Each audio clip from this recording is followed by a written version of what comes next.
let's say 3 witches ovens and no cats. You really want a good mix of things. And speaking of mix of things, Noriyuki Mori has a nice hand to start this off. Oh yeah, that looks far better than his opponent in Lars Luckhaupt. But, you have cat, you have oven, and games have been won on pretty much those 2 cards, historically, so...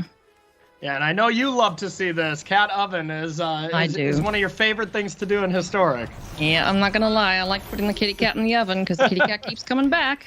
That's true. That's true. Both players going to kick things off nicely here with a turn 1 Gilded Goose. But not for too long here, as Noriyuki does have a way to deal with the opposing chicken on the other side of the battlefield in declaring the Firstborn. So potentially going to yoink that this side. Decides not to, though, for this turn, and it's just going to get Trail Crumbs down. That nice little engine going where Gilded Goose can sack a food and make the mana needed to take a look at cards and bring those permanent to hand. Yep, pretty interesting thing there. Being able to claim and throw it into the Witch's Oven on turn 1, of course, is pretty nice. But starting with Goose into Trail is just the iconic start for these decks and really hard to pass up. And the worst case scenario is you get Witch's Oven from Lars, and that is going to happen, but Claim the Firstborn is at least still a 1-mana removal spell. Yeah. Lars is setting himself up quite nicely for a turn 3 Korvold if the top of the deck behaves, so I'm going to be very interested to see what happens. Unfortunately, Korvold ended up in Noriyuki Mori's hand, but can't cost that just yet. Good old Cauldron Familiar is going to hit the battlefield, and here we're going to see going to see 2 Witch's Ovens now on the battlefield. Both players setting themselves up quite nicely here. Yeah, Korvold definitely behaving, but not for the side you were hoping for there. Yeah, looks like you can just, start the Witch's Oven train, use that Stomping Ground to activate Trail, make sure to hit land number 4 with Goose will make land number 5, and we can see Korvold next turn for Noriyuki. Oh, yeah. Korvold tends to end games pretty darn quickly, and with no, active treasons or any similar cards like that, it's very difficult to deal with as the opposing player. Yeah, really tough. We see like binding the Old Gods as a way to deal with it, but outside of that, I'm not really seeing anything as far as the main deck. Other Korvolds probably not on the radar completely for each players.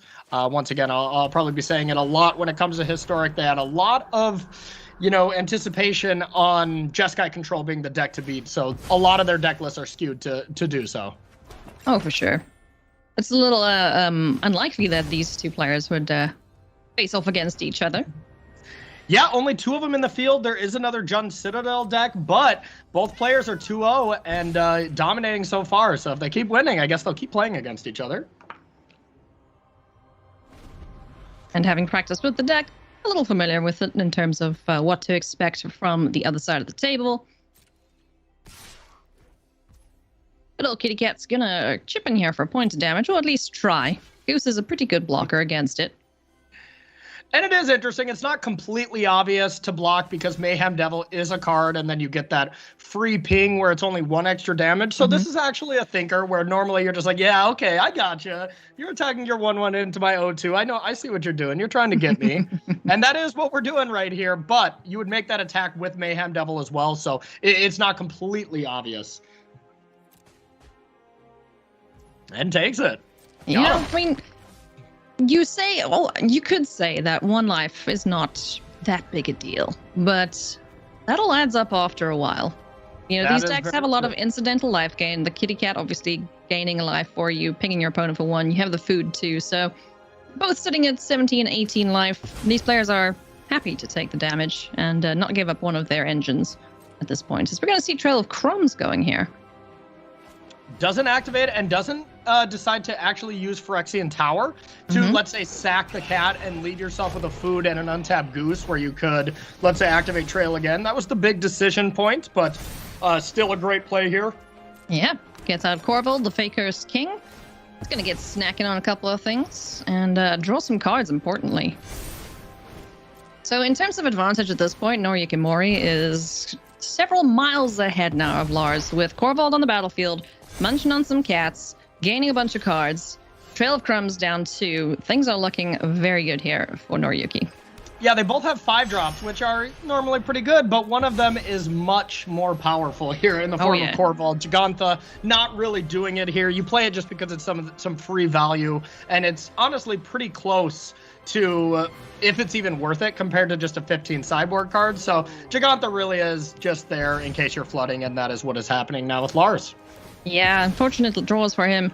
No engine online to get through the library like we're seeing Noriyuki do. And there is Mayhem Devil. There is the ender of games, the pinger of faces, the threat, which must be answered or you will most certainly die. I'm probably hyping him up a bit too much, but, you know, he's pretty darn good at closing out games. But on the other hand, there's also a freaking 9/9 on the battlefield. Yeah, and a 9/9 that's only going to be getting a little bit bigger. I think there's some world here where this game is just over right now. If you want to ping that Gilded Goose for 2, we'll see. I know Noriyuki is doing the math as well, but it's definitely going to go to Noriyuki here. I mean, even there's a Corvold off the top claim is the not firstborn. Yeah, that'll do as well. Yeah, claim the firstborn, yoink that over this side. You know, there's Mayhem Devil available too after that, if we can get a green down. Yeah, so you sacrifice this, claim fizzles, now you can sacrifice the goose, cast Mayhem Devil, that puts Corvold to 10. The attack puts Corvold to 11, and then 1 extra ping from Mayhem This is Devil. disgusting. Yeah, he's dead. Yeah. Super dead. Lars, you lucked out, unfortunately, my friend, because Noriyuki Mori is just drawing the absolute nuts at this point. Cauldron Familiar hits the battlefield once again, still able to get Mayhem Devil down. Probably won't need it, though, as Corvold is just going to keep on growing. Yep, there we go. Doesn't need Mayhem Devil, just sacking the cats, bringing them back. It's just enough to finish this game outright right now. Oh, yeah. There he goes. One more sacrifice for good measure. Let's draw another card. It doesn't matter what it is. 13-13 in the air. Deal with that. Yeah, that's usually what happens when Corvold actually sticks on the battlefield and lives for a turn. You know, not many games are just like, oh, yeah, that Corvold, that should be fine. I'll deal with that in 3 turns. No, you got to deal with that right now. Yeah, you got to get him as he's on the board because you're going to have a bad time afterwards. So what does Lars need to look to in his sideboard to deal with that big threat? Yeah, Lars is definitely going to want that Noxious Grasp as another answer for opposing Corvold. You might want to take Thoughtseize to be able to take those threats out before they actually get to the battlefield. Clothis is going to be an excellent one, even though it is pretty tough to nab a Cauldron Familiar just because they get to come back so easily. But just the life gain you can get with it, as well as draining, you can kind of speed the game up a little bit into your favor. But yeah, outside of that, that's not really it. And Noriyuki has that status statue, which is going to be really awesome, and even more binding the old gods to be able to deal with Lars's Corvold. So I do like Noriyuki's sideboard a little bit more. Yeah, well, that cheeky interaction that LSV mentioned is also possible with binding the old gods. The 3rd chapter goes off, and most of the time you kind of just forget about it. It's like, oh, cool, Death Touch. Yes. Death Touch with Mayhem Devil down? Merry freaking Christmas. It's just so much fun. If you can get a sacrifice engine going with Mayhem Devil and binding, it's just like pew, pew, pew, pew, sniping down your opponent's battlefield. It's great. Yeah, absolutely deadly there. That is a dangerous combination. Ooh, but this time, Lars is the one who has the Corvold here. Turn 3 Corvold. Yes, I see that as well. That looks excellent here. There is a binding on the other side, so it's not like on surface value this Corvold is just going to end the game. But it's already going to draw some good cards, and we'll see. Maybe even Lars will be a little bit more patient to squeeze some more value out of it. All right. This is the turn. We're going to see Corvold, Fakehurst King, hit the battlefield here. Without hesitation, geese, do your thing. Here comes the king.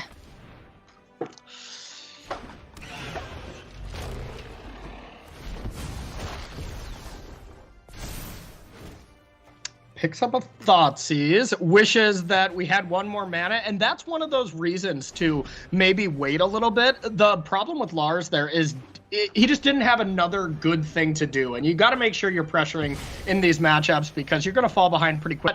If we were to have waited 1 more turn, maybe we could Thoughtseize this binding. And looking at Noriyuki's hand, in hindsight, that would have been really, really good just because Noriyuki has not drawn anything else. But the nice thing for Lars is he does still get to draw a few cards, hoping to find another one. Yeah, and both players, they know that that's one of the only ways to deal with the big threats. So just getting one out, that's fine. He's still in a pretty good spot here. Noriyuki Mori, not so much, with 3 lands in hand. But not looking super good on the other side for Lars either. Both players a little light on threats. Yeah, that's where I always feel when I'm in that situation and someone thought seizes me and I have nothing. I'm like, haha, I got you. And then I'm like, oh, wait, I don't have anything. That's right. But also, you're going to take that little victory. It's like, haha, you hit yourself in the face for nothing. Ugh, yuck, more land. Exactly. And that's when you're supposed to draw your Korvald next, and then Lars will do the head shake and be like, oh, really? Are you kidding? But top decking land there was really unfortunate for Noriyuki. It's not really drawn anything this game outside of his opening hand. Yeah, a little bit of a poop draw there, I'd say. But luckily there is Gigantha hanging out on the sideboard, waiting on the bench. Okay, fine, you need me. I'll come hang out. Yes. But Trail of Crumbs here, a much better draw. Just being able to next turn really pressure that card advantage. And even a decision this turn, is the 5/5 better than Trail of Crumbs? Lars decides it is. Yeah, the Trail of Crumbs, you never know what you're going to hit. So I guess just for mana efficiency, play the big threats, start smacking as best you can, and use the Trail of Crumbs next turn to see what else is on top of the library. But now we're going to have a Ganthoff. Really. Yeah. Oh, but that's a nice draw. Finding the Woe Striders now has the option to munch on a food, see what's on top. If it's anything better than a Woe Strider, cool. If not, Woe Strider's going to hit the board. Absolutely. Yeah, Woe Strider being a great draw here. You, of course, want to deal with Gigantha to get through a little bit, but now we're just really Trail of Crumbsing to try to find Korvald to just fly way over the top and kind of end this game. That is the card still that has to be the best in these mirror matches, and honestly, every match. Mayhem Devil gets a close silver ribbon, but it's really a Korvald show. So if this were the Olympics, Korvald would get the gold. Gold, right? Yes. Trail of Crumbs, silver. No, I don't have anything funny for that one. And then Mayhem Devil just gets the bronze. Yeah, there you go. I liked it. I'm sure both gold cards would be like, what? Excuse me? Trail of Crumbs gets silver? No, but it's such an important piece in this deck, and it's just proving it here. Yeah, just say, but how many games have I won? Come on, Korvald, you don't even draw it that often. Let's go. Oh, goodness me. More lands. Mm-hmm. Would be able to fatally push the Woe Strider off the board. It would get sacrificed, but it is one way to deal with that creature. Mm-hmm. As soon as something leaves the battlefield here. Ugh, why? What are these lands? Yeah, we're seeing very similar draws by each player. Of course, this is a mirror match, but the big difference here is you just have so many more permanents on Lars's side, and that is a huge part to Trail of Crumbs, and it is the main reason why Lars seems pretty well ahead. But one Korvald from Noriyuki Mori is going to be insane with a bunch of fatal pushes and claim the firstborns around. Yeah, that's why I'm interested to see him just go for, just munch on the food, use the 3 mana. Get another look, because whoever gets Korvald first is going to be in the driver's seat. 100%. Starting with Claim, even though Noriyuki is almost assuredly going to sack that to the oven, that kind of tells me that Lars is not too interested in fatal pushing any of these Gilded Geese. Just because you could do that first, kind of bait it out, hopefully that they sacrifice those. But then again, I guess you can just sack those to Woe Strider, and Noriyuki wouldn't really fall for it, quote unquote. Yeah, unfortunately, Woe Strider can't munch on itself, so has to be dealt with the good old-fashioned way and stick it in the oven. I'm not sure what kind of pie it makes, but I don't think it's very tasty. A nice little play here, just upgrading Woe Strider and getting a very important second food down. If Lars just keeps bricking on creatures or anything really of value, eventually you're going to have to take a turn off to just make a food with Gilded Goose, and that's not really what you want to do. You want to use that as 1 mana, look at the top 2, and try to find Korvald. Yeah. And also, importantly, keeping up that Fabled Passage there because of the Revolt on Fatal Push. Makes it able to hit the bigger targets if something leaves your battlefield. So That's why you see that hanging out. But here comes a trail of crumbs. Ruh-roh. Big draw there. And just so much food that not only can Noriyuki use now one of these Gilded Goose to just use it for 1 mana, but now at this point, with this much extra mana, yeah, you see the sack to the tower instead of getting an extra food, you can just sack a food for 2 mana and then use that 3rd mana to activate Trail. Yeah. This deck is very good at using every single resource, just eking it out. Oh, hello, another trail of crumbs here for Noriyuki Mori, so double the looks for the low, low price of just 1 food token. Yeah, huge draw right there. Trail into trail, you know, really flips that advantage bar where Lars is now going to feel the pressure where he's going to have to try to find Corvold really soon or Mayhem Devil to be able to clean up some of these creatures and start pressuring lethal. Otherwise, 2 trails are just going to end the game by themselves. Yeah, for sure. Here comes the second trail of crumbs, and I caught a glimpse of one of the sideboard cards for Mori on top of the deck. Obviously, the Trail of Crumbs doesn't hit instants and sorceries, and Forced Landing was one of them. So that's gone to the bottom of the library now. So if there is a Corvold here, Lars is going to be in a pretty good spot. Oh, another big draw here. Trail, it's just a double trail mirror here. Both players are literally quite, copying each other quite literally here. All right, 2 looks on top of the library. What can we see? Goose is going to do its thing, sacrificing 1 food token. Pretty good. Pretty good. All right. Cool. I like it. That's pretty nifty. Now, does he want a second look here? We'll be able to keep up the Mayhem Devil and the Fatal Push. Oh, kitty cat. What's good, kitten? The gang's all here. Now we got the combo in fully out there now. You can go Mayhem Devil into cat, sack a couple of foods, deal with the goose to stop these Trail of Crumbs from really going crazy, and this is a great start. Yeah, this has thrown the game very much in Lars' favor now, as Mayhem Devil is going to clean up these small creatures. Before it hits the board, though, Noriyuki Mori is going to preserve the life total and whatever creature life can remain just by munching on the goat. Yep, and Noriyuki sacrificing that first because, of course, Mayhem Devil does trigger your opponent's sacrifices as well. That's why it just makes it so ridiculous when both players are playing these sacrifice strategies. You really have to be careful now about, what are you throwing in the oven and what are you not? Yeah, these triggers are going to get out of hand, especially if Noriyuki is able to find his own Mayhem Devil. Kitty Cat's going to come back, going to take care of this Gilded Goose, force the sacrifice here for the Woe Strider. Leaves the value on the table from Trail of Crumbs because when you do have Cat Oven, you get it every turn. So it's just being replenished no matter what. Yeah, Cat really loves Trail of Crumbs. Things are looking free meals. Just follows around the trails. Yeah. If you ever feed a stray, you're gonna have a new cat. Just deal with it. Yeah, there you go. That's why they never got back. The cat ate all their food. Besides the fact that they were, baked in an oven by a witch, but still. Is that how you acquired all the cats you have, right, Ailey? Oh, no. Just trailed them all in? Well, that's why they stay, but... Yeah.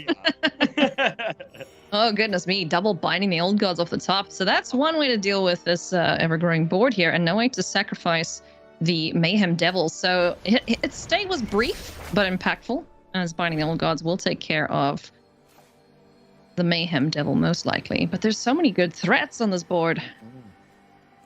Yeah, I think it's Mayhem Devil or Witch's Oven. You can kind of think about Trail to stop a little bit of the value, but Mayhem Devil just gets very close to just killing you next turn. So I think that's a must kill.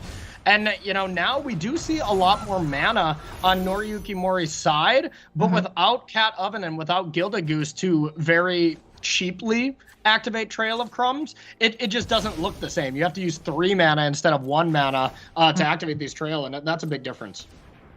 Yeah, so now we're going to go digging on top of the library once again with this double Trail of Crumbs.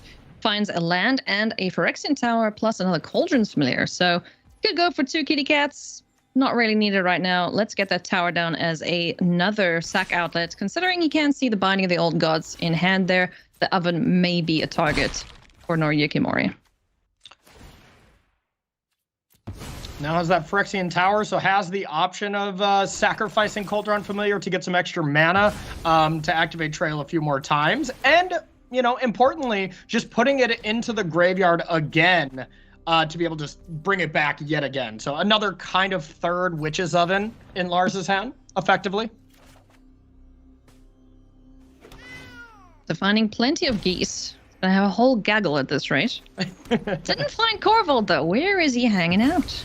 From both sides. You know, Yeah. I'm sure there is some amount that the players are siding up, but maybe not. I mean, it is the most powerful creature. Even though it costs 5 mana, you just really want to draw one, and both players are like, come on. They may be 20 cards into each player's decks without a Corvold sighting. Yeah, no, Corvold is still in the main deck, so he has to show up eventually. That's, you know, how things work, statistically speaking. Middle Push is going to take care of this Gilded Goose, completely shutting off the food production side of things. But like you mentioned, Noriyuki can still just sacrifice, gain the life, and might need it at this point with a double oven coming down here for Lars.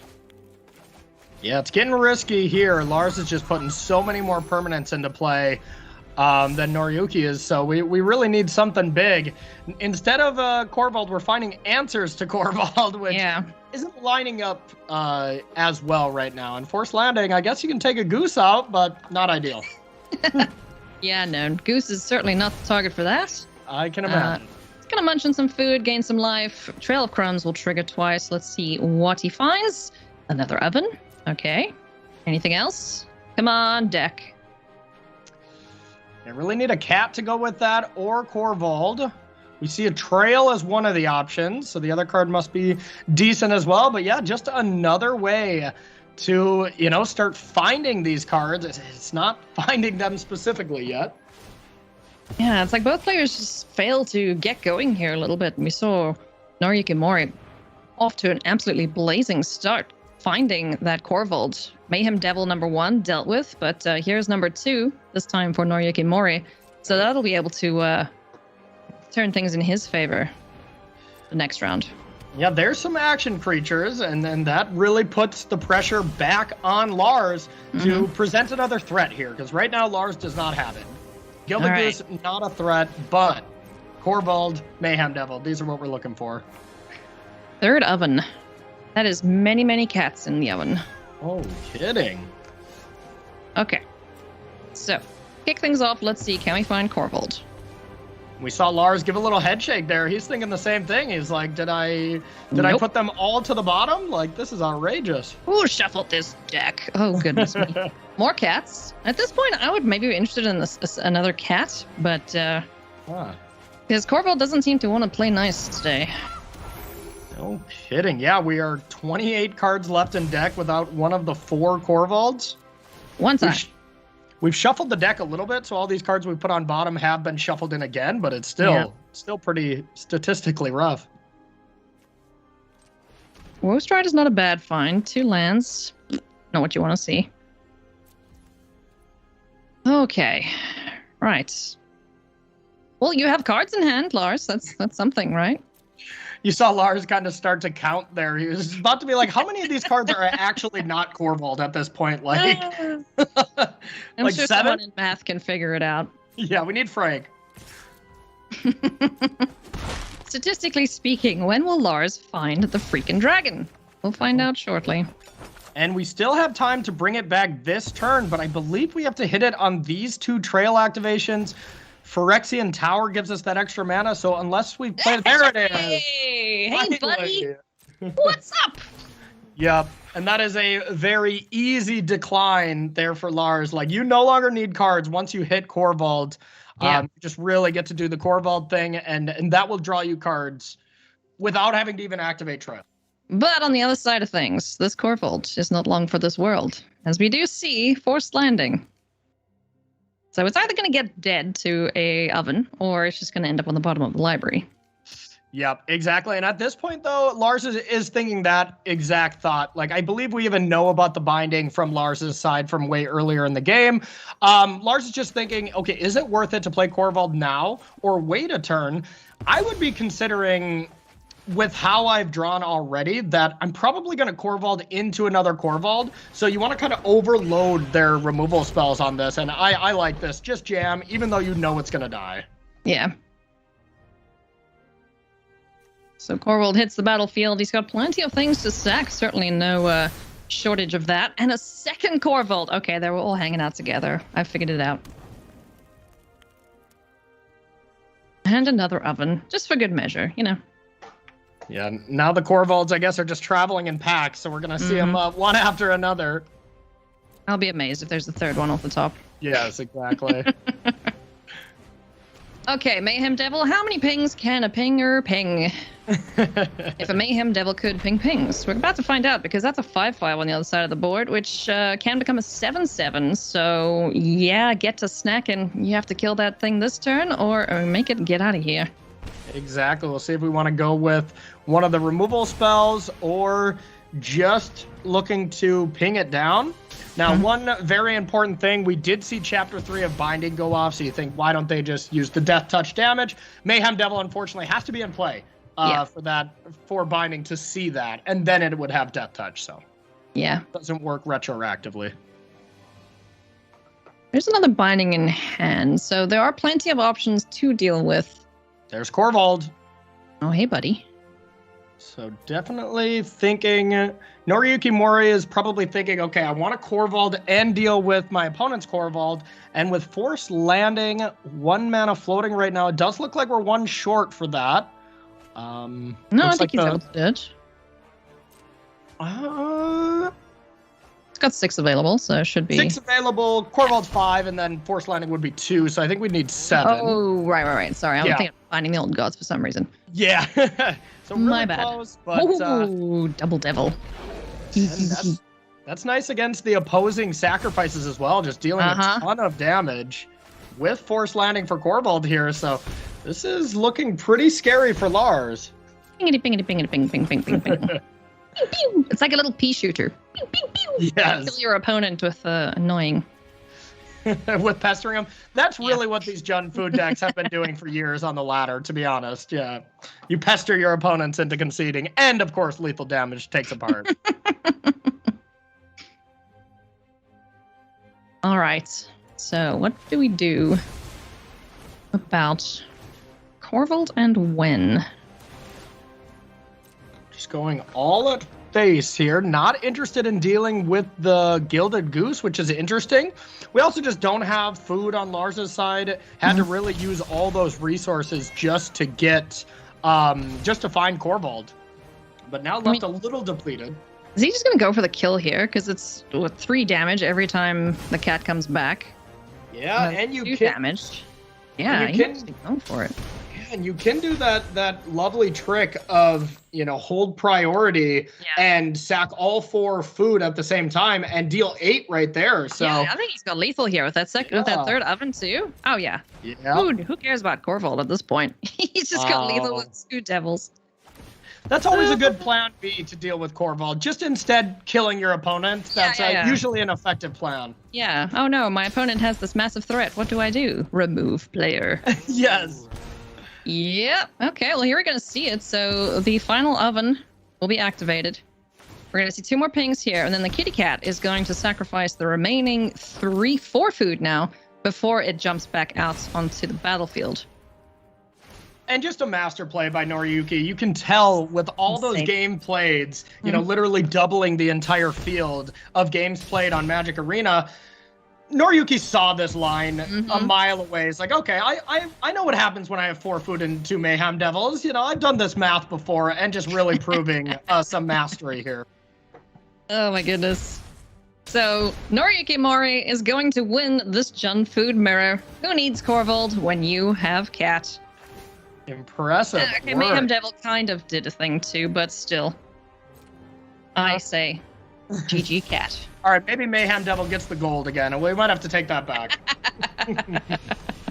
Sorry, Corvold. Stripped of your title. Wow. Super impressive stuff there. That's what you love to see in a Jund food mirror. It was super skewed in one direction in the very first game. In the second one, you thought Lars could have come back there, but just Noriyuki. Wow. Popped off when he needed to. Yeah, it was pretty impressive that all the core vaults were really hiding at the bottom half of each player's deck, and really the resources came up where Mayhem Devil was the way to close it out instead of core vault. So impressive work. Yeah. Double Devil getting it done. We're going to take a very short break, but when we come back, we will have more round 3 action from the Challenger Gauntlet. Don't go anywhere.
Welcome back to the action here at the Challenger Gauntlet. Thank you so much for joining us today. We hope you're having a wonderful time watching the action, as Corey and I are indeed having a great time bringing it to you. Oh, yeah. We saw an excellent Jund food match, and we're going to see some more Jund, much to my delight, but Citadel this time, up against Jeskai Control. Let's take a look at the head-to-head, and let me know what you think of this matchup here between Matti Kuisma and Piotr Wiktorzak. You know, the Jeskai Control players usually do have an advantage here, but the Jeskai Control deck that this testing team in particular brought does not have that over-the-top Gear Hulk action. They are trying to just win with Planeswalkers and Shark Typhoons and just try to win that way. I think that version is a little bit rougher against these Jund decks, so it'll be a little bit closer, but this one from Piotr, with Jund Citadel, you have this way over-the-top engine instead of Core Vault, where you can just win the game outright immediately instead of having to actually attack with it. So a little bit different of a Jund deck. All right, let's get jumping into the action here and see how this shakes out. Oh, goodness me. I love this hand. 3 cats, but second land would be nice here. Yeah. Yeah, that's a rough one to keep. It really is. I think you are on the draw, so you're really just hoping. But yeah, even if one of those cats was an oven, then you top deck 1 land and trail really gives you the world. Wasn't too happy with that hand either. It's going to send it back. And is happy to see a Llanowar Elf, 2 lands there, as well as the Mayhem Devil. No black mana yet to speak of, but hopefully he'll find a swamp shortly. Yep, and I want to point out the new addition to this deck with Prosperous Innkeeper. Such a great card with Bolas's Citadel. Just being able to, whenever a creature comes into play, gain a life. With Bolas's Citadel, that's basically like adding a mana, because eventually you just run out of life or you hit 2 lands in a row, but now you just get to kind of keep going. So an excellent card in this deck. I am hoping we'll get to see the Citadel pop off. It's always super fun when that happens. But got to get a little lucky here with the top deck, well, the top of the library, as we're going to kick things off with a Witch's Oven and turn to Prosperous Innkeeper. Yeah, pretty brutal there with the multi 5 to not even really have a great 5-card hand. That's just, really unfortunate. Happens sometimes, but at least the Prosperous Innkeeper and now the Gilded Goose allows you to get black mana so you can at least cast your spells. Yes. Now, and the cool just thing a about perfect hand from Matti. Sorry to interrupt you there. Oh, his hand looks great. He's able to deal with any threat that might come down. And the cool thing about the Prosperous Innkeeper, we've seen this with the Naya Winota decks that we'll see in the Standard a little later, is that once it's on the battlefield, this job is done. You don't need it to stick around. It's not like the Goose where you're relying on that little guy to make the mana for you. So if this dies, you're not too sad about it. Exactly, and that's why Matti is really contemplating, like, I don't even really want to Helix that card. Like, it's just not good. It's already left the treasure. So that's a really good card to start with. Gilded Goose, of course, leaves the food as well, but that's a little bit less valuable than a treasure most of the time. Yeah. Expressive Iteration from Matti decides to leave the Innkeeper alone, so Lightning Helix will hit something a little bit more important, like Mayhem Devil or Woe Strider, a little later on. But Expressive Iteration, another excellent addition to these Jeskai decks, just being able to shore up your draws, find your lands if you're missing them. An all-star card for sure. Yeah, honestly, one of the most impressive cards, and realistically, the most impactful card from Strixhaven. And it's an uncommon, which is kind of unheard of, that it's not a mythic rare or a rare. It just shows how versatile it is. We see it in a lot of different formats. It's just an all-star. Overguard Tomb found here for Piotr, so won't have to use that treasure, which is super nice indeed. Prosperous Innkeeper is going to get a couple more guests in its inn. Woe Strider and a goat. Not your usual clientele, but here we are. That inn caters to everyone, really. Exactly right. A nice one-of for Matti Kuisma up there, just having that Prismari command. It's a straight one-of, but being able to deal with Witch's Oven and then later activating or playing Anger would just cleanly deal with Woe Strider as well as every other creature in Piotr's deck. Yeah, talk about all-star cards from Strixhaven. Prismari Command is just another one that's so versatile. It's so good against the Jund deck. It really is, yeah. Even with the multi 5, this is going to be a difficult game for Piotr. Yeah, very much. And Prismari Command, even in, let's say the Dragonstorm deck that we saw round 1, it's just an absolute all-star there. Being able to loot away cards you don't need, combo off with them later. I'm a big fan. Likewise. So in for a couple of damage there. Down to 13 goes Matti, and here comes Mayhem Devil. Now, would this be the point where you'd like to fire off a couple of these removal spells? Can go Prismari Command, Treasure, and Lightning Helix? I'm really thinking more just Prismari Command, taking out the oven, maybe giving yourself a treasure. The other mode honestly doesn't matter too much. And then just next turn, cleaning everything up with the Anger. And then you have Lightning Helix online. I say online because you can cast it any time, but with a Witch's Oven in play, you never get to gain life. But if you deal with that, then next turn, Piotr's going to be left with basically nothing, especially if he decides to play this Gilded Goose.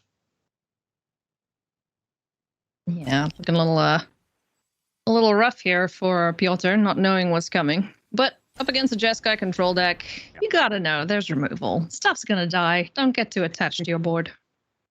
That should be a huge red flag coming up. Be like, wow, you don't even care to kill Woe Strider? Really? Come on. There's clearly another plan here.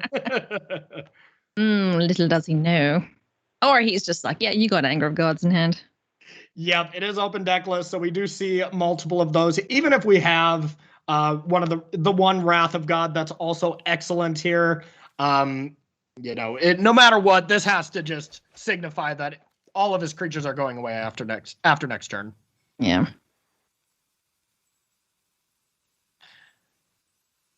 And there's a nice one versus these against these strategies as well. And basically just in the historic metagame is Relic of Progenesis, a card that we have not really seen a ton of, but this team even decided to just play them in the main, just thinking that highly of a card. And if it's not good in the matchup, for 2 mana, it cycles, so you can't complain too much.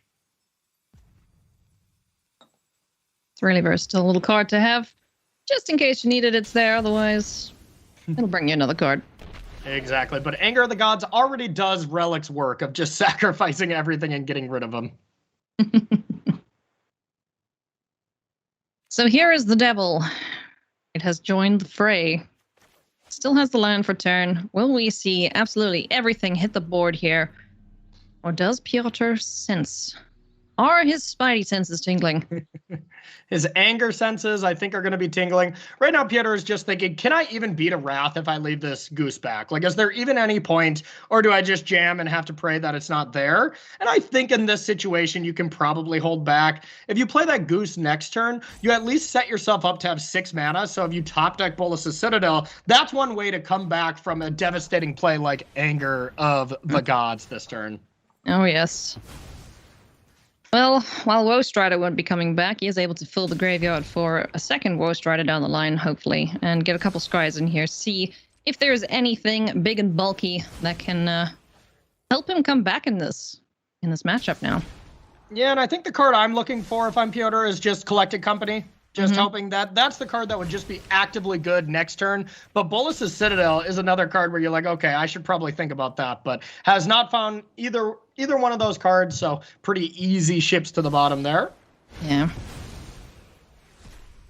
Goodbye, Woe Strider. We hardly knew you. Here comes Gilded Goose. It's the only thing Piotr can do right now. And that'll be a pretty easy target for Portable Hull, which is a card that we've seen introduced from Adventures in the Forgotten Realms.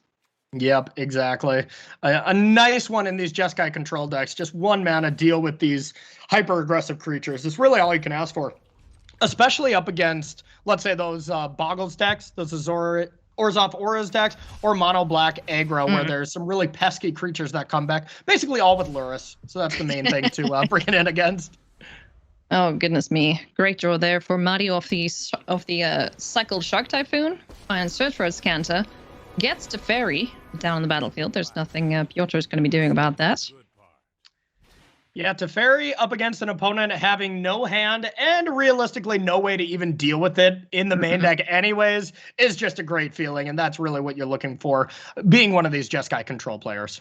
So here's a question for you then, Corey. You've obviously been in a situation like this a few times, even though you're mostly on the control side of things, making everyone's life a misery, no doubt. Especially it is my favorite, yep. Yes. At what point does Piotr go, okay, I cannot win this game? What are the outs? When does he basically scoop it up if he can't find what he's looking for? If you're playing on the arena ladder right now, if you don't draw Bolas' Citadel, but when you're playing in this tournament, when your opponent is embleming Teferi, when they are attacking for lethal sharks, you always play to those very, very slim odds, even though this game is looking very bleak already. But you definitely play it out, because with Bolas' Citadel, you're playing a combo deck, essentially, where there's always chance to win this game with how Piotr's deck is designed. Yeah. So Woe Strider is going to get taken care of before it gets to Scry. Lightning Helix is not going to let it hang out, but just needs a couple more cards in the graveyard to escape that at a later stage. And so these are the parts of the game that control players live for, where you have an active Planeswalker, you have cards, your opponent doesn't have cards, and you just get to control them until the end of the game. It's a good feeling. Haley, you should try it. No. Let's slow this down, as Barry loves to say, and we are going to slow down to a goat scroll at this point, because that's all we have to work with on Piotr's side of things, is this little goat. Recent Forgotten Goats could potentially snack on it if it gets a friend, but something tells me that Matti's not going to let that happen. Probably not. How could you forget about your goats, too? I mean, that's just rude. For goats. Search for Scanta. Has the potential to flip, and does.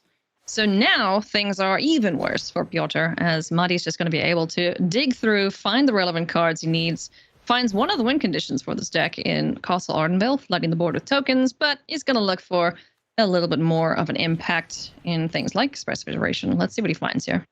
Absolutely. And now we see the really disgusting combo of a flip search for his Scanta with Teferi, being able to activate that twice. So now you're just getting 4 cards a turn. It's just too much to come back from. But I guess we do have a memory lapse now, and 2 of them, correct me if we have 2 memory lapses now. So Bolas' Citadel off the top is not even really that good anymore. This game will be over in favor of Matti. Yeah. Let's see how long Piotr wants to hang around for. Woe Strider is going to go back on top of the library. At least he knows what his draw is. He's got that going for him, right? That is true. He probably wishes it would be anything else than Woe Strider, but yeah. Piotr making the nice play of making sure to always play land, because normally you think you want to do a little bit of bluffing here, but with the nature of Bolas's Citadel, where you get to play a land each turn, you just want to set yourself up as best possible, and bluffing in these matchups usually doesn't matter too much here. A little bit of fan service there for us. Shock Typhoon on the board. At least still get this game over and done with, and we don't have to sit through it to Teferi Ultimate. Yeah, exactly. For being a merciful control player, yeah. Yeah. All right, there is the second memory lapse cast. So at this point, if we were to find a Bolas's Citadel under that Woe Strider, and Matti just draws, 8 land in a row, maybe we have a shot, but still probably not. 1 Teferi, 2 Teferi, 3 Teferi, door. Leave. Yeah, good call. And now at this point, we're going to be able to draw enough cards that we can just strip all the black sources. Yeah. So Bolas's Citadel is not a thing. So we're going to see that concede button pretty soon, I imagine. Yeah, there's not much you can do against a Teferi emblem with an active Shock Typhoon. Narset's going to hit the board, potentially. But, let's just ask Gan to the Sunken Rune. Take a look, see. Oh, look, it's Relic of Progenitus. You have no graveyard, but... I mean, I know we get to just celebrate like chat is doing right now. The hardcast Shark Typhoon is what we all really live for. It's some exciting stuff. Yes. I approve of the Sharks. So Sharks are going to get the job done here if Teferi doesn't bore Piotr to death before that. Oh, look, it's a Woe Strider. How could we have known? It'll hit the board this time, though, because no memory lapses. And we'll be able to scry and see something off the top of the library. But at this point, yeah, this game is 99.9% over. Exactly. And now we get a draw step, which will exile a black source. And now we get a Teferi draw step, which will exile another one. And now Bolas's Citadel can never be cast this game. And that was really the only out. We could, of course, get some kind of ridiculous Collected Company next turn. But with that Aether Gust, that will clean that up as well. So, yep, we're... Piotr's like, no, okay, this is the Challenger Gauntlet. I'll stick it out. I mean, I feel you. I feel you, Piotr. But, yeah. Yikes. Yeah, I get it. I hate losing to this board state. But, yeah, there's nothing you can do at this point. You just got to go as fast as you possibly can in Game 2. Don't let any of this nonsense happen. The double hardcast! Double hardcast! Yeah, this probably is the most evil thing you can be doing here. Just all these baby sharks flooding the battlefield. What do you mean baby sharks? Well, 2/1/1s came into play. Okay, the 2/1/1s are babies. That's a lot of damage coming through. Down to 8. I mean, there is also the time aspect of it, I guess. If you think you can stick to it, clock may come into it, but I don't think so, because these Jeskai control decks have shifted gears with the release of Shock Typhoon into just beating the heck out of you with big old fish, right? Yeah, before Shark Typhoon, these Teferi style control decks, even when they were in standard or historic now, were traditionally a lot slower because they just won with emblems and Castle Ardenvales. But now with Sharks, that doesn't really come up that often as long as we have a somewhat fast player playing. Which Matti Kuisma is a absolute grinder who plays a ton of Magic Online, a ton of Arena, and knows how to get their way through this deck. Yeah, so apologies for the swapped graphics there, but we are seeing Matti Kuisma rocking the... I don't know. After that game, Piotr might want to switch, right? Like, Jeskai control looked pretty good after that, so, you can't really blame him. Yeah, just like, oh, can I see your deck? Cool, I'm going to play it now, thanks. A nice little sideboarding from Piotr there, bringing in some Thoughtseize and bindings to be able to deal with Teferi, Hardcast Shark, all those kind of shenanigans, and then recognizing when I'm taking out 2 creatures and bringing in 2 extra non-creatures that you kind of want to trim on Collected Companies a little bit. You already have Ovens, you have Bolas's Citadel, so this is already kind of an ambitious Collected Company deck to begin with. But then when you skew the numbers this much, you really have to keep in mind the amount of actual Collected Company hits. Yeah. Definitely don't want to be whiffing on those if that's one of the only ways that you can close a game out quickly. So let's jump back into the action and see how it goes if Jund Citadel. can get a W here against Jeskai control. It just changed right as it came in front of us, but the first hand that Piotr had all 3 Bolas of Citadel in it, so that was kind of a no-brainer mulligan there. A little unfortunate. Goodness. Like, oh, you rang? Yes. You called for me last game? Oh, that's right. Oh, nice. Thoughtseize drawn here for Piotr. This will be able to help fight off cards like a Rest in Peace or a Search for Scanta or a Memory Lapse, depending on what he decides to go for. Is going to take the opportunity to get Woe Strider down on the battlefield on turn 2. And yeah, I think if Piotr was able to look at the hand there of Matti Kuisma before making that choice, would have slammed Thoughtseize on this Search for his Scanta, because we do not have even a red source. That Expressive Iteration was not there, so just having to draw lands and hope that's enough was going to be a little risky, but Matti just slammed that Search for his Scanta to help with these land drops moving forward. Oh, yeah. That card is it's so good. Yeah. And honestly... It's excellent. Yeah, so good. And honestly, just adding a second one, 2 Search for his Scantas was honestly not really the normal thing until Brainstorm was banned. Now just that's that source of card advantage that you really want. And when you're expecting as much Jeskai control mirrors as I know Matti was, then it's really just that important of a card. Seas Castle Ardenvale, so still no red source. Just playing good old Azorius at the moment. But here comes Narset Parter Veils. We'll be able to dig deeper into the library and find some extra action here against this board. Finds a Lightning Helix, is going to rip that, and just wait for the Mountain at this point. Piotr's got to be really happy about that. No red source, so like no matter what, the play of second red source and Anger the Gods, which would be the most devastating play, is just not online, and oh, that's a big draw. Hey, Clothis, how's it going? All right, there's nothing in the graveyards yet to snack on. That is true. But at this point, I still think Thoughtseize, you got to go for it, right? It's interesting. To be mana efficient here, you would want to just jam Clothis, and you are putting Narset into the graveyard here, so it is going to trigger. I like playing Clothis, and then you get that one trigger from Narset, and then next turn you get to Thoughtseize. Even if that gets Memory Lapse, you're going to have food from Clothis from here on out. So I love slamming it. It's a very tough card for these decks to deal with. You think just the Rest in Peace. Yeah, Rest in Peace is a very good answer here, but then you still just got to worry about, well, these Woe Striders from that are just going to be attacking you down. Yeah, those hurt too. So big decision here for Matti. What does he want to do? A couple of options. Has Lightning Helix, has Expressive Iteration, doesn't have a second red source though to do both. It's just going to pass the turn back. Clothis is going to go munching on Narset. And it's the 2-turn clock now for Piotr. Yeah, a nice, conservative play from Matti there. Just really recognizing I want to go Helix and I want to Memory Lapse something that's really bad for me. And that's going to be the plan here. So we'll be able to prevent the life gain as the Woe Strider munches on his buddy. Yeah, this is actually beautifully set up by Matti, because now you get to Memory Lapse this Thoughtseize, because you pretty much have to, because it's going to take you Rest in Peace. It's going to work out quite well, and then next turn you get to go Rest in Peace, and then Memory Lapse again, or if we find something else, Expressive Iteration or something like that. But then all of a sudden you just have to deal with a 3-2, and you have a Teferi on board. So this is looking really good for Matti. He set this up beautifully. Yes, Memory Lapse will take care of that discard spell. Does clear the way here for the Gilded Goose to make some food and all that nonsense. A board wipe would be lovely. Narset goes into the bin. Portable Hole, okay. That'll deal with something.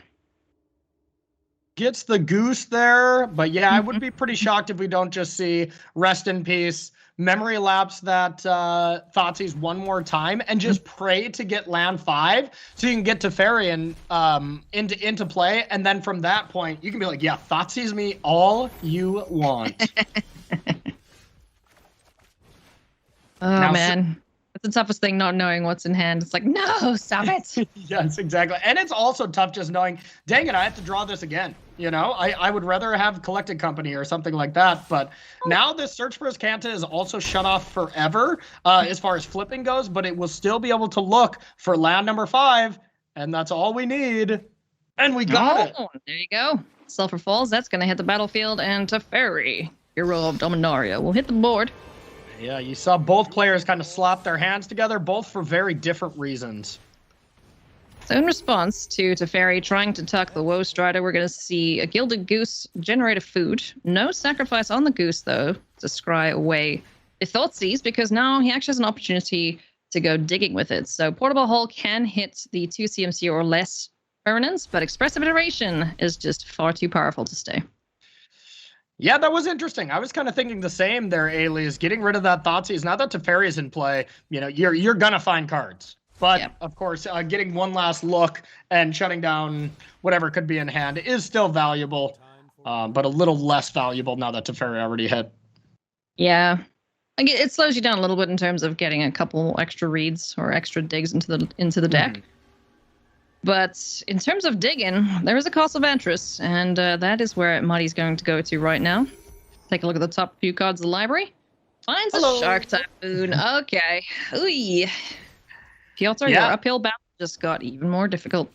And we might see the fan favorite if Piotr draws nothing. And once again, it's a little unfortunate for the way that Piotr's deck is designed. You just want to be playing lands no matter what. So it's kind of a nice little reprieve from Matti. He's like, I know you do not have anything in hand because, well, you don't have one. So we might easily see Shark into Memory Lapse and just kind of control the game from here. Yeah.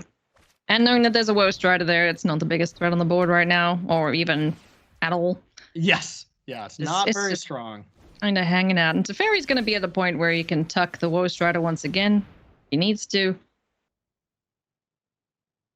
Yeah, we just see the one of Rest in Peace, but you can tell how great that first Rest in Peace is. It's just so strong against so many decks. And I was actually practicing with this team, to just get better with the formats, and they were really contemplating bringing in that second Rest in Peace because they were very afraid of that Rakdos Arcanist matchup. And we saw how good it was last round, so rightfully so. That is a very good card against those decks as well. Yeah, Rakdos Arcanist is scary. And here comes Anger of Gods. It's going to make a Shark, which will immediately die. Woe Strider is going to get munching on a bunch of things, try and find something useful, relevant, helpful, anything to keep Piotr in this, because right now it is the Matti Kuisma show. Yep, and now with only having 5 mana, you don't really want that Bolas' Citadel. It is, of course, a good draw, and you're probably going to be happy to get it. But yeah, now you really want Mayhem Devil not being bad when your opponent's at 6, but you really just want Collected Company as well. Yeah, just anything to keep him in this. Like, sure, the Mayhem Devil's fine. You'll get a trigger with it, sacrificing a food, but Memory Lapse is ready and waiting. I can just send that back, so it sets you back another turn. It's just such a tempo loss every time you get Memory Lapsed.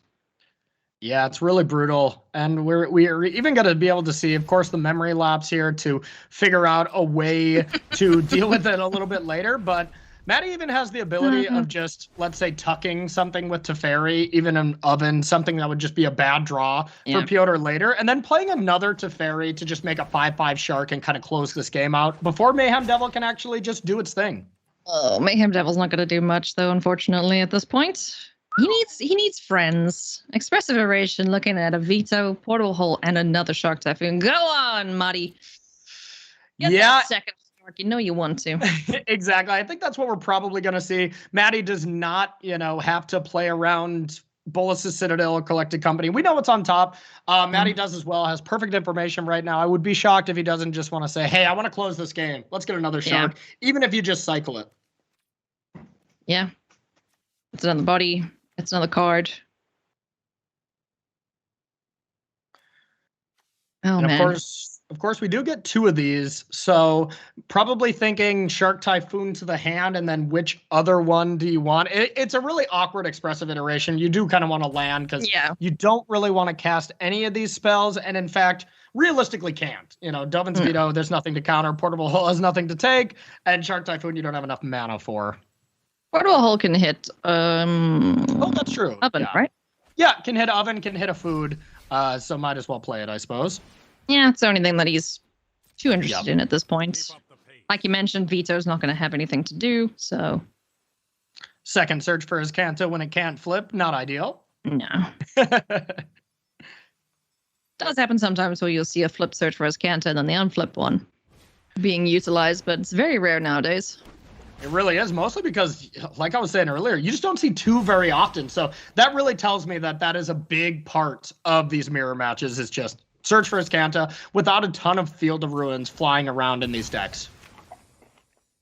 And the one downside you're seeing to this list is it doesn't run, at least I believe it doesn't run, the Trail of Crumbs. Yeah, I think... no,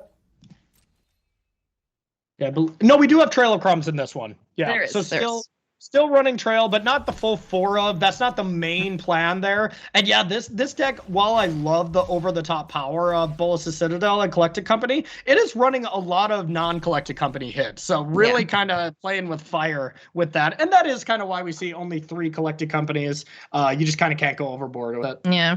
It's kind of like a meld between the two types of decks, right? Yes. Absolutely. And this is the only the 3rd Jund deck that's in the field out of our entire field, and we just saw the other 2 play against each other. So this is really all the Junding you see. So Jund doesn't have a very good win rate right now, is what you're saying, is because, obviously, because the mirror, one of them took a loss, and it's looking very much like Piotr is going to take the L here again, as Matti Kuisma is just making sharks left, right, and center. Narset Partervales is going to find some more shark fodder in Lightning Helix, excuse me. So that'll help accelerate this clock here with the sharks swinging on in for a bunch of damage. Yeah, absolutely. Everything coming up natty here. But, we can say the other Jund decks only lost 2 other Jund decks, so they're doing all right. Piotr just had a little not as much luck in this match. Yeah. Portable Hull going to come down to make yet another shark. Get rid of one of those food tokens to hurry things along a little bit. Down to 11 goes Piotr. The fairy's going to untap, and Lightning Helix can take care of either this Mayhem Devil coming down or just go straight to face. Yeah, pretty frustrating to just be, playing the same card over and over when your opponent's just in complete control. Really nothing Piotr could have done this game. Had some really bad draws as well, just awkward opening hands, and it just didn't end up going his way. So shock attack, does it? Or, not does it?